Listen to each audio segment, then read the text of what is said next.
Dans cette vidéo, je vais aborder une dichotomie, une opposition de principe entre des enjeux mondiaux de mesures de santé publique contre la préservation de l'environnement. Et en exemple, vous parlez du moustique tigre. En pleine urgence climatique, surgit un casse-tête éco-responsable. Comment continuer de développer des pratiques respectueuses de l'environnement tout en luttant contre l'invasion du moustique tigre? Je vais vous expliquer pourquoi cela peut sembler compliqué, voire antagoniste, et parler de choix, de décisions à chacun de prendre. Mais comme d'habitude, sur cette chaîne, sans jugement, je pose le cadre tout de suite. Nulle intention de créer la polémique ou de contester ces mesures nationales et sanitaires. Il s'agit aujourd'hui de faire réfléchir, de prendre conscience de la difficulté de ce paradoxe et de trouver éventuellement des pistes. Et surtout, je vous invite à rester jusqu'à la fin pour découvrir une petite pépite en guise de conclusion. You say that I'm psychotic, but then you like it like that. Salut à tous, jardiniers amoureux de la nature, bienvenue sur Permaculture Urbaine. La chaîne pour débutants et autodidactes en permaculture, mais pas seulement. À vous de découvrir. D'ailleurs, si vous n'êtes pas encore abonné, vous avez encore le temps de le faire, il suffit d'un clic. Aujourd'hui, nous allons aborder un sujet complexe et paradoxal. Comment développer des pratiques respectueuses de l'environnement tout en luttant contre l'invasion du moustique tigre. Car certaines méthodes de lutte préconisées par les agences régionales de santé ou ARS peuvent entrer en conflit avec certaines de nos pratiques de jardinage biologique. Mais tout d'abord, qui est ce fameux moustique tigre? Le moustique tigre, Aedes albopictus, est une espèce invasive originaire d'Asie du Sud-Est qui s'est répandue dans de nombreuses régions du monde et en Europe grâce au commerce international et notamment au commerce du pneu. Il est capable de transmettre des maladies graves telles que la dengue et le chikungunya et le virus Zika. Pour protéger notre santé, il est important de contrôler la population de moustiques tigres, voire, d'après certains, de l'éradiquer tant son expansion est rapide. Il vit près des habitations, pond dans de petites quantités d'eau stagnante et ne se déplace que dans un rayon de 150 mètres maximum. Vous verrez, c'est important pour la suite. Le moustique tigre est facilement reconnaissable, noir à rayures blanches, alors que notre satané moustique commun, lui, est brun. Et en plus, il est plus petit qu'une pièce de 1 centime d'euro, soit 0,5 cm. Imaginez. Et une de ses caractéristiques est qu'il est actif le jour. Si c'est pas abusé ça. Après ce bref portrait, je vous propose de découvrir les préconisations des ARS avec les principales mesures de l'Agence régionale de santé de Bourgogne-Franche-Comté. Vous retrouverez de toute façon quasiment les mêmes sur l'ensemble du territoire. Petit stop rapide sur la vidéo. Après avoir vu dans quelques instants les consignes proposées par les ARS, les agences régionales de santé, je vous inviterai à répondre à la question suivante. Quelles sont celles, les préconisations, que vous pouvez mettre vous-même très rapidement en place chez vous et dans vos pratiques?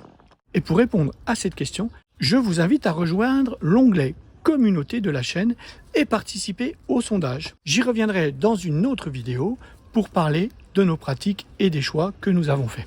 Allez, revenons aux préconisations.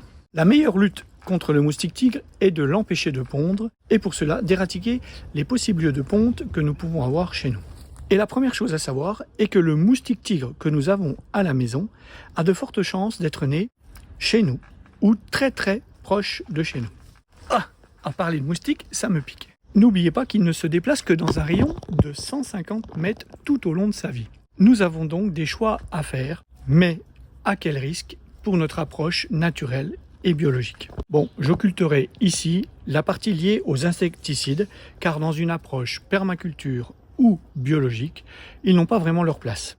Il est demandé tout d'abord certaines pratiques rapides à mettre en œuvre, comme de mettre les petits récipients à l'abri de l'eau de pluie, de vérifier le bon écoulement des eaux pluviales, gouttières, grilles d'évacuation, et de vider les coupelles des pots de fleurs. Mais c'est avec les autres préconisations que ça se complique un tantinet. Il est préconisé, c'est dur à dire, d'éliminer les eaux stagnantes, de supprimer ou de couvrir les réservoirs d'eau, bidons, citernes, bassins, de limiter les lieux de repos des moustiques, en éliminant, attention, les déchets verts, les herbes hautes et tailler les haies.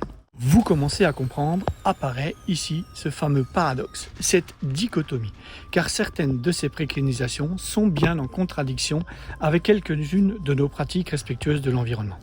Avec ces préconisations, nous parlons ici de destruction d'habitats naturels ou de zones de végétation dense et d'élimination de zones possiblement humides.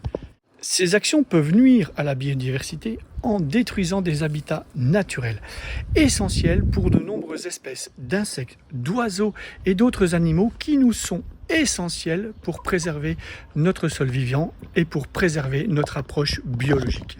La permaculture encourage généralement ces approches holistiques pour gérer par exemple les nuisibles en mettant l'accent sur l'équilibre écologique. Cela peut impliquer la création d'habitats favorables aux prédateurs naturels des nuisibles. Par exemple, par l'installation de nichoirs pour les chauves-souris ou l'aménagement des zones humides pour les libellules pour contribuer à réguler naturellement la population de moustiques. Mais, et c'est là que le bât blesse, comme je vous l'ai dit, le moustique tigre est diurne et nos amis les chauves-souris sont nocturnes. Elles ne sont de fait pas considérées comme un prédateur naturel efficace contre cette invasion. D'où la nécessité de trouver d'autres préconisations et d'autres moyens de lutte. Et enfin, dans cette logique de gestion des déchets verts, comment profiter de la valorisation dite organique des déchets verts par compostage ou par dépôt sur potager?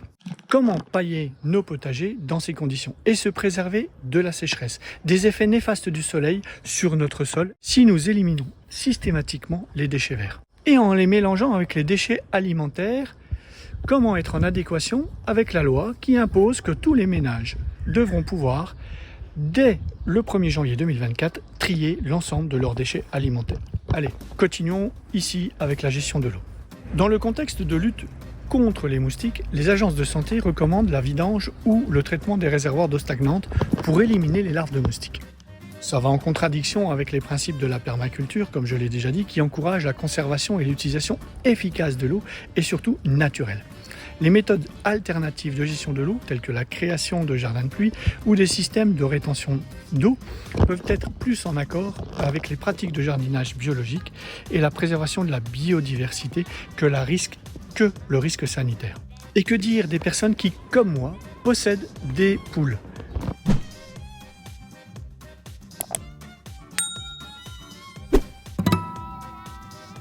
Et aussi pour ceux qui ont des canards ou tout autre animal.